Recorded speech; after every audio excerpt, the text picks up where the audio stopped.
Deze vijf zondag dat we Vadersdag celebreren, hebben we Lebenswasser gekocht. En ik weet dat een paar dagen later op een Happy Father's Day. En zo dus vijf zondag hadden we ook Mootzondag, so we hadden 3 verschillende redners, waar ons moot maken, en dat waren 3 papas op verschillende ala's. En we waren aan dat met papa zijn, dat is werkelijk een zo grote opgave. En een papa zijn, dat is zo wichtig. Wenn wir nur die Nummers kijken, dan zijn dat über 60% van de mensen die zich ihr Leben nehmen doen, die komen van een heim wo keine Papa ist.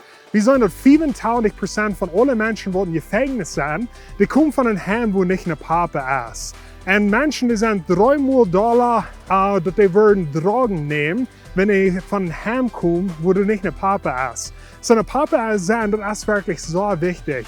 En so, wenn du noch einmal einen Papa hast in deinem Leben, du deinem Papa Dankeschön sein für alles, was er getan hat in deinem Leben. Beweis am Leib und Dank an für wo Gott hast du was.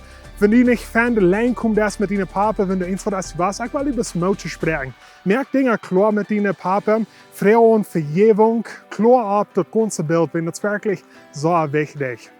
In 2. Mose sagt dat ihr jene Vaders en Mutters, dort wordt laden nun lange Leben. En so du kannst versprechen met, wenn wir unsere Eltern ehren doen. En so nu wil ik die das Mut sprechen. Ihr deine Papa, ihr deine Mama, wenn dort laat nun lange Leben.